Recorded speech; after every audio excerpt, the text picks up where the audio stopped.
Hello and welcome to part 3 of getting started with OnAir. So now that we've chosen our world, and for this tutorial we're going to go with Cumulus, we have to start our company. Now we have two options here, we have small company and airline. Do not confuse airline with virtual airline. It's purely going to affect how your company starts. It is not based around playing with other players together in the same company. You can do that separately, regardless of which start you pick. So a small company is you versus the world. You start with some starting cash and nothing else. No FBOs, no aircraft, no AI employees, just you. No skills, start from scratch. An airline will start you with some starting bonuses. So you start with a loan with some additional cash, which will allow you to afford to rent or lease a regional or narrow body airliner. You start with an FBO at your starting location. You start with 3 skills unlocked, that is loans, passenger license, and employees, and I think a couple of extra points that allow you to unlock something else.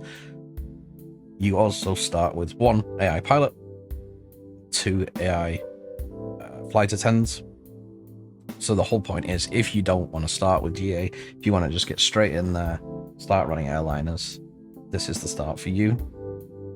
But we're going to go with small company for this case. So once we've chosen airline or company, we're going to hit the button underneath. So I'm going to start company, and I'm going to be presented with the company setup screen. First step is choosing a name for your company. Now this is purely a display name, as long as it's not offensive. There should be no problems. You can put whatever you like in here. It doesn't affect much other than what your company will be named as in the game. I'm going to call mine OnAir Tutorial Company for the sake of this tutorial. Second step, an airline code. So this is 4 characters. It could be letters, numbers, or a mix of the two. And this is important. This has to be unique because it's how OnAir judges your company versus another company from another player. In this case, I'm going to pick OATC, or OnAir Tutorial Company. You can pick anything you like. It will warn you if somebody else has already chosen that option. Pilot Pseudo, which is short for pseudonym, is the name that's going to be given to your character or avatar within OnAir. So in this case, I'm going to use my normal name, which is Marigin. The pilot birthday. This is purely for roleplay purposes. It doesn't affect anything. It's just what will be displayed when people look at your pilot's information. You can put whatever you like. I'm going to change this to 1986 because I'm not quite that young. Flight experience, again, purely for your own bragging rights, as it were. It doesn't affect anything. I'm going to put about 3,000. OnAir will separately track how many hours you spend after that point flying for your company. So you will see a plus and then however many hours OnAir has tracked you performing.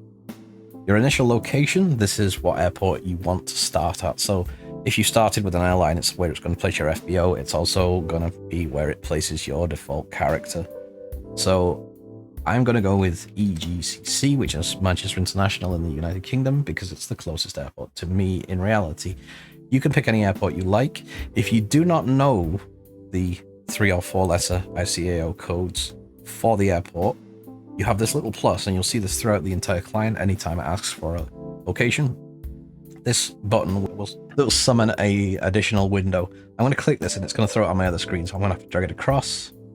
But here it is, search box, and in the search box you can type in a name if you don't know the ICAO. So if I was to type in Birmingham, I will get Birmingham Shuttlesworth International, which I'm guessing is Birmingham, Alabama in the United States.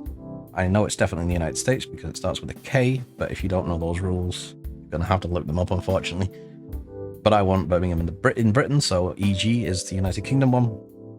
And I can click this and you can see that it changes it automatically here. If I was to click this, it changes automatically. No, I actually wanted Manchester, so I'm going to say Manchester.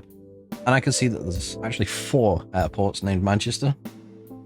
If I'm not sure which one's which, part of it is knowing those codes. So I know that EG is United Kingdom, and I know that K means the United States. I also have the C27, and I have this EGCD.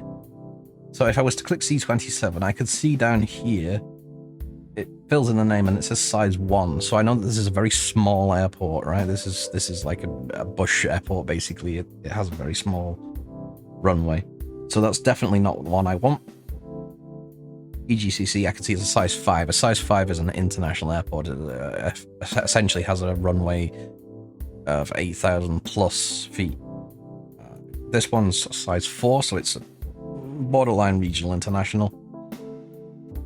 And then finally, I have EGCD. Now, if I was to choose EGCD, then I would find that that's a size 1 airport. So I can tell that I actually want this one, purely because they're both in Britain, I know that, and they're actually very close to one another. But this is a size 5, so that's the international one. This is size 1, so it's a very tiny airport. So I'm going to go with the international one. I can hit select airport, but we can see it's already filled it in for us.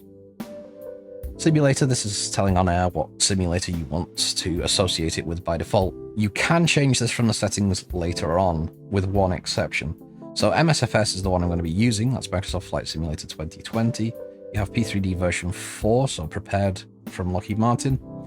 If you're looking for version 3 or from Microsoft Flight Simulator FSX and you don't see them here, it's because you've installed the wrong version of the OnAir client. You must go back and install the 32-bit version in order to see those options.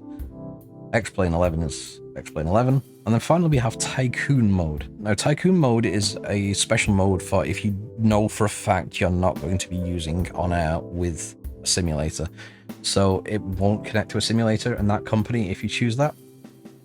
You cannot change that after the fact either, so be very careful about choosing Tycoon mode.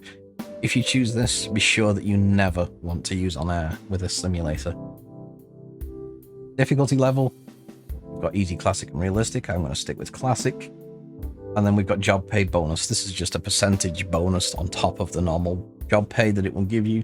So you can drag this from 0 all the way up to 90%. I'm going to leave it at 0 for now. And then this option, Activate Survival Mode, only applies to Cumulus, as does the job pay bonus. Survival Mode can be turned on and off on Cumulus, it's up to you. However, it's forced on in Stratus and Thunder, and it disables options like the ability to instantly teleport your pilots or employees to different locations. If you have them off, then it will take a certain amount of time for them to travel in the background. So we'll leave it off for now. Finally, we have the avatar choice, so we get to pick what our character looks like by going through these options. There are a whole massive list of potential looks here. You'll see some slightly different styles, so these are the more modern avatars that were added, which I happen to quite like, and these are the slightly older ones. But if I scroll through here a little bit, I will find a character that I think looks somewhat like me. There he is. He looks somewhat like me, so I'm going to go with him. Feel free to browse them and choose whatever suits you. Once you have all these options chosen, you can go ahead and hit the create button in the bottom right corner here, and it will generate your company, and it should dump us out on the dashboard, and we can see OnAir Tutorial Company up the top here. So join me next time in part 4 to find out how the dashboard works, and I'll see you then.